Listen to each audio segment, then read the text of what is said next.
GiGi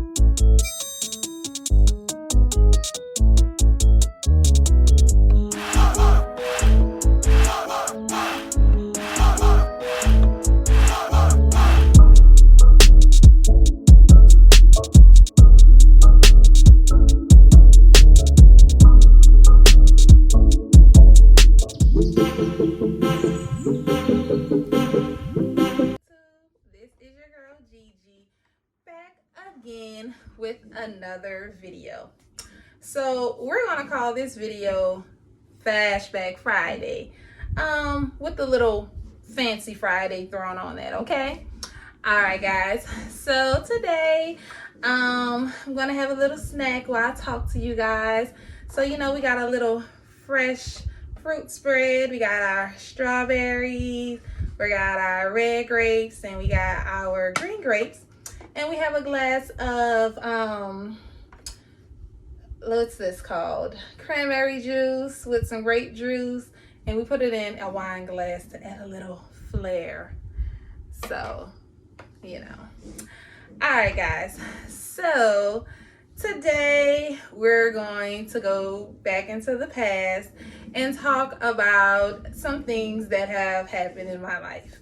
So we wanted to bring this segment to you. We did one last week, and a lot of people liked it, so we wanted to keep the trend up. So the title of my Flashback Fridays is Catdaddies. Now we all know them, okay? Catdaddies are these old guys that love to get into the PYT, or the pretty young things faces, and they have a lot of confidence. They like to come up to you and spit game like somebody wants to talk to them.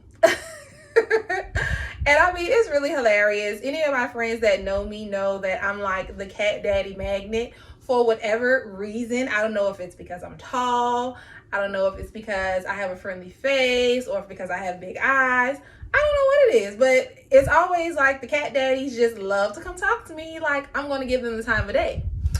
And so I have 3 funny stories for you guys, because I wanted to make this a little comical, because actually it's really, really comical when it does occur. So it's not long or anything, it's just kind of funny. So just to give you just to let you know a little bit more about me and kind of like break the ice, okay, if we haven't already broken it yet.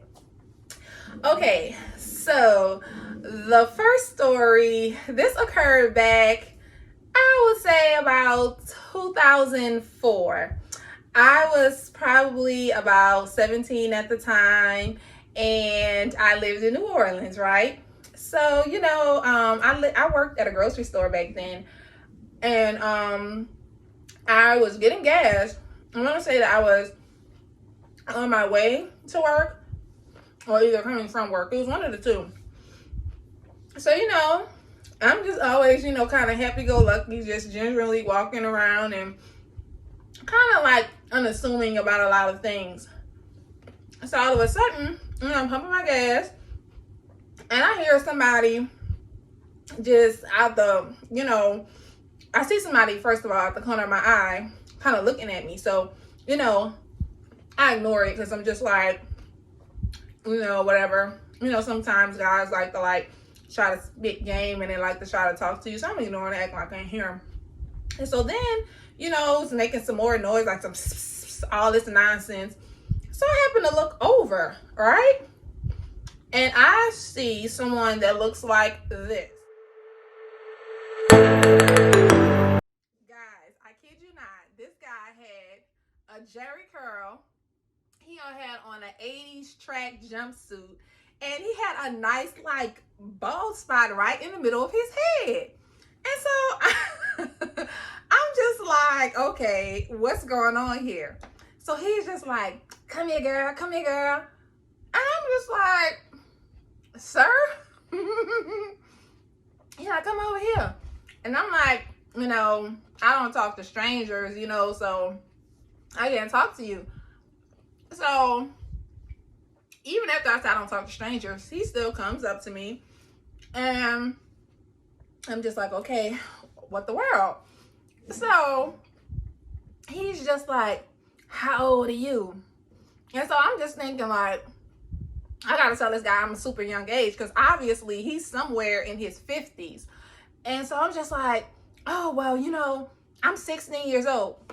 Now, at the time I had to be like 17 or 18. But I was like, I'm 16. So surely he was going to go away from me. This man told me that he was 25. I said, I know you lying. I thought that. I didn't say it. And I'm just like, dude, you have on an 80s track jumpsuit. You have a receding hairline, and you have a jerry curl in 2004. Now, mind you, 2004, we were just like 5 years or 4 years from the 90s, but the jerry curl was in the 80s. So I'm just like, I know you lying.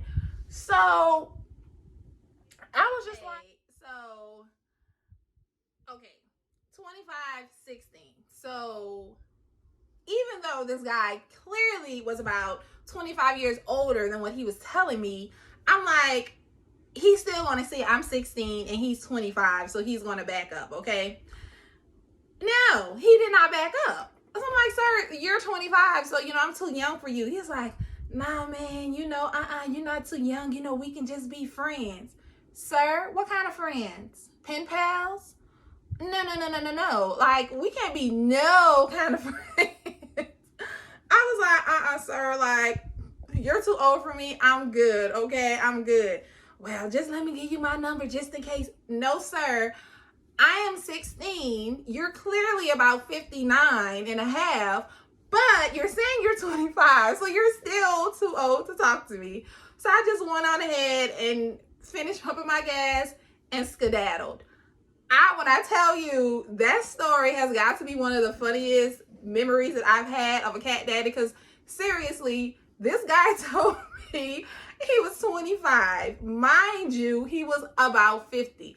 And it wasn't just the 80s track jumpsuit and the ball spot that gave away. He literally was 50 in the face. But I'm like, I'm good on you, sir. I'm good. So that was one of the most memorable cat daddy stories.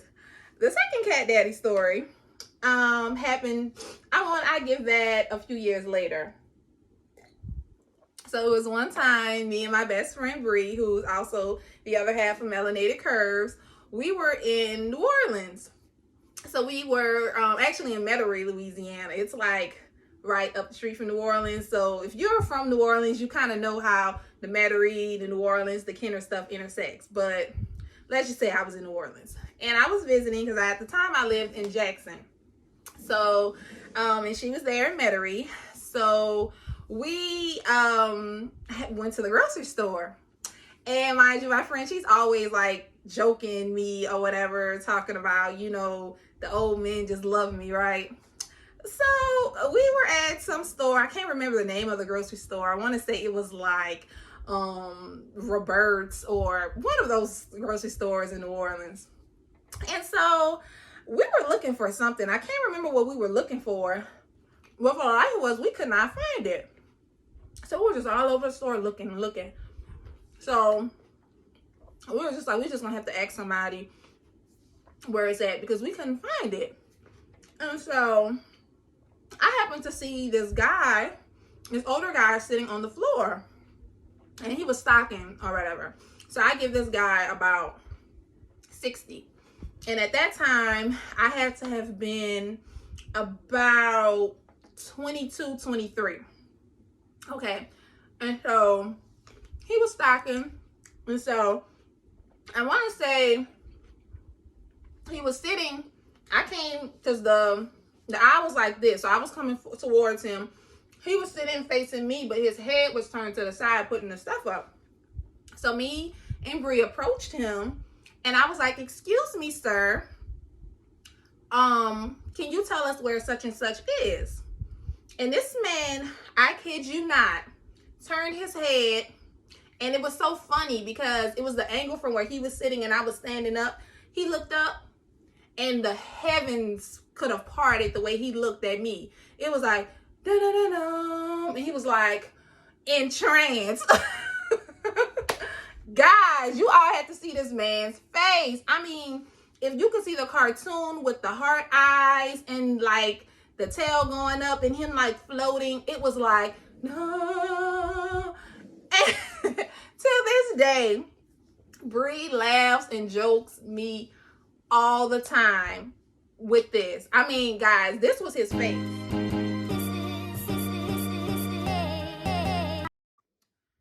kid you not. And so he was just staring like in a trance. And I was like, sir, did you hear what I said? He was like, huh? And I was like, where is the such and such? So he was just still looking like, oh, it's over this way. It's over this way. But I mean, he was hypnotized. And I'm like, what in the world? Guys, you all had to have seen it. I mean, this was just some serious, like, this makes no sense. I'm so confused. What's going on? I'm here in some jeans, looking a ratty-tatty mess.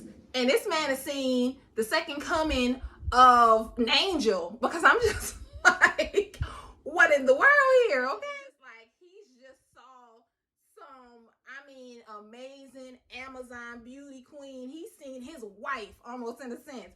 And I'm looking like, sir, are you gonna tell me where the peanut butter or whatever I was looking for inside? And I mean, it was almost like he was disoriented. He couldn't tell me where it was. He just had to get his bearings. And I was like, you know what? I'll just figure it out myself. And I dashed around the corner, and I was so embarrassed. And I want to say he ended up being like the guy, the bagger for us when we were leaving out. And I'm just trying to cover my face because I'm just like, I don't get it. This is just too embarrassing. So that had to be one of the second funniest cat daddy stories that I have. Okay. So then let's fast forward to about, this had to have been about 2013. Okay. So this time, I was a little older. I was a little mature. I was about 26. And I came to New Orleans and visited Bree again. This time, Bree was somewhere in Kenner, right? And so we decided we were gonna have a girls' night out, have some fun, and kind of unwind, because we both were like going through some stuff, so we just needed to decompress that night. So like, let's go to the casino, right? So we went to this casino in Kenner, and I want to say, I think it was my first time going. It was either, oh, wait a minute now, don't get on my dress now. This was either like my first or second time going to this specific casino. I don't usually go, and you know, I'm not like a gambler like that or anything like that, but you know, let's go and see what we can do or whatever. So we went to this casino in Kenner, and it was cool. I used to go to a casino in Vicksburg when I lived in Jackson, and so one of my friends, she used to play the roulette table. So I was just like, you know, you can kind of win sometimes. It's 50-50 with the roulette table. So I was like, let me go ahead and do the roulette table, because I'm not really like a slot machine person. I feel like those slot machines are rigged. And I think the roulette table, a lot of it is rigged. But to me, I feel like you have a better chance in winning and winning more at the roulette table. So, you know, it's just like, okay, we're going to play. We're going to have some fun. So let's go to the roulette table. So once the roulette table, I kind of played, won a few. I'm kind of looking around because I'm like, I'm not a real big gambler. In the casino, I have like a $20 maximum. So if I lose more than $20, it's time to go. So if you're a big baller, shot caller, like the gamble, don't go to the casino with me. Because if I lose $20, I'm out. Now, some people can lose like $1,000 and be out. I'm like, girl, bye. Boy, bye. If I lose $20, I'm gone, okay? Because I don't have time. I have to ball on a budget, and there's no way. But anyways, I want to say, I think I was at my maximum at that point. So, you know, I was kind of like sitting around. We were kind of like, me and Brie were hanging around at the slot machines and stuff like that. And I don't exactly know how this cat daddy approached, but it felt like he came, like I was sitting here looking at the slots, like y'all were the slots, and this was him. Excuse me, can I help you?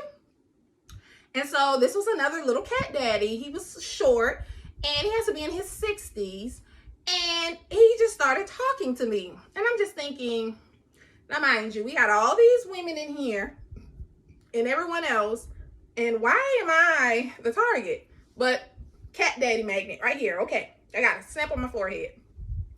So this one just starts talking. And I'm just like, gosh, why am I so friendly? Because I'm sitting here and I'm thinking, sir, your breath is hot. And I'm already just kind of like back up out of my ear.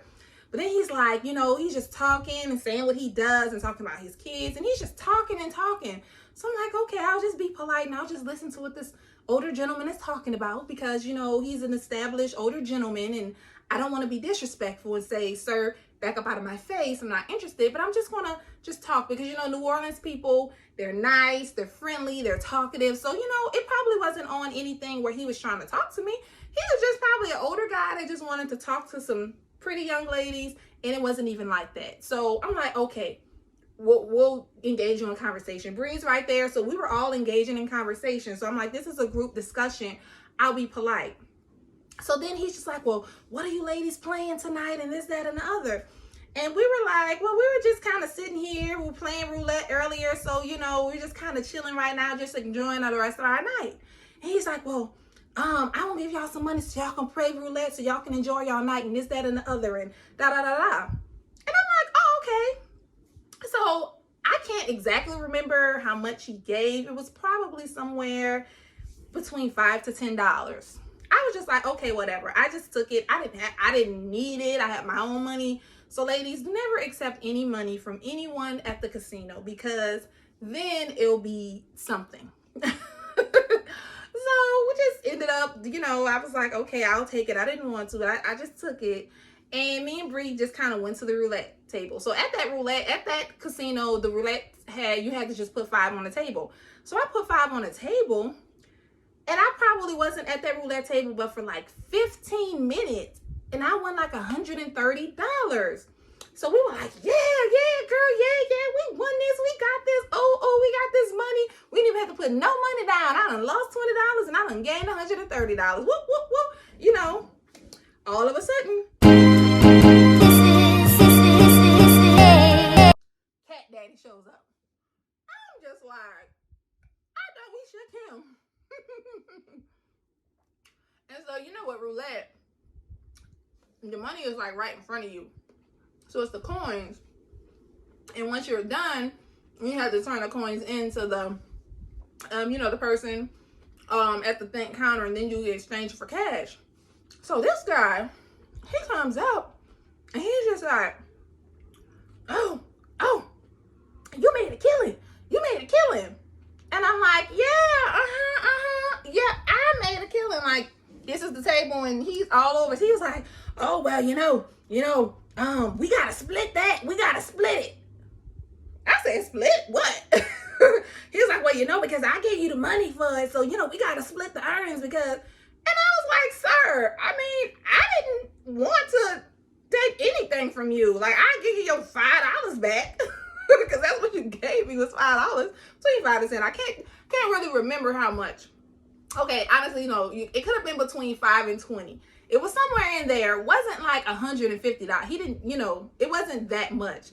So I'm like, you gave me such and such, I'll give you back. But he started making a stink about it. He was like, well, no, because I think we just need to split it and da-da-da-da-da-da, because I put this in. And I'm like, where was this kind little elderly gentleman that I was speaking to maybe 30 minutes ago? He was upset. So I was like, you know what? I looked at Brie. I was like, you know what? I'm going to go ahead and get this person half of these earnings so he can get away from me. So, I was just like, when I cash out, I'll give you half the earnings. This man decided to stand next to us the whole entire night for the duration of our casino night to make sure that I didn't run off with the little $5 to $20. So I went on ahead, cashed out, and I want to say I gave him a third of the earnings. And I mean, I thought that would get him away from us. Oh no. So as we were leaving, we have to take like a shuttle to our cars. And so we took the little shuttle bus, and here he was sitting right next to me. And I'm like, sir, give me a little room. And he was just talking and talking and talking. And I'm just like, surely he does not think that I'm going to give him my number. Because surely, we were just being nice and engaging in conversation with the elderly gentleman. And he'll go home to his wife, or whomever he has. I don't know. I just assumed he was married. And so Up until the point we got to the car, because me and Bree, you know, we rode in the same car. He was like, yeah, so can I get out your number? I was like, no, sir. And mind you, it seemed like he clearly was visibly upset. He didn't say anything mean, but he expected me to give him my number. And I'm like, no, I'm not giving you my number, sir. I'm not interested like that. Like, we enjoy to converse. You know, we won a little money and, you know, we split some of the earnings. But other than that, you have to go get away from me. So needless to say, he wasn't the happiest camper that he didn't get my number. But, you know, it is what it is. So that's the third story. That one was really funny because, you know, it was just funny how he just all of a sudden the show popped back up. I felt like we were supposed to split the earnings. And I'm like, I won this one. I can give you what you gave me, but he felt like he should get a certain percentage, like he was an investor. So I'm just like, whatever. Go ahead, sir. But it was all in good fun. I enjoyed the night. Wherever you are, sir. Hi, shout out. How you doing, sir? I don't know what your name is, but it was a funny night. So here you are on Flashback Friday. So I have many stories about cat daddies. I am a cat daddy magnet. I don't know what it is. It might be the height. It might be, you know, other things. I don't know. But it's really funny. It makes for really funny stories. I never got into like a bad, like scary situation. Oh no, there was one situation that was kind of scary where this one cat daddy was clearly upset that I wouldn't give him the time of day. But that'll be another story. That was probably the worst cat daddy story because he was more ready to fight because I wasn't giving him my attention. And I said, sir, you about 85. Back up out of my face. But hold on, that's for the next Flashback Friday, okay? So thank you guys for tuning in. This is just something fun, something relaxing, just on a Friday. If you want to have some kicks, you want to have some giggles, let us know if you like to see this. Me and Bree, we have a lot of stories because we've had a lot of funny situations, and you know, we can keep giving it to you guys along with other informative content. But we do just want to also show you that we have really good sense of humor, and we like to have fun, and we like to kiki ha with you guys. And just comment below if you all have some funny cat daddy stories, or if just anything interesting or funny has happened and you can relate to some of these stories. Also, please comment. Like I said, please like, please subscribe, please share, tell your friends, tell your mom and them, tell your grandmama and them, tell your coworkers, tell all your friends. Just tell them they got these two beautiful, melanated, curvy little hotties with bodies that have this really cool, interesting YouTube channel where we go from weight loss tips, diets, health information, to skits, to hot topics, to anything you can think of. So, you know, we appreciate you guys. We want to thank you guys for tuning in, and till next time, enjoy your Friday. Be safe, wash your hands, wear your mask, and we love you.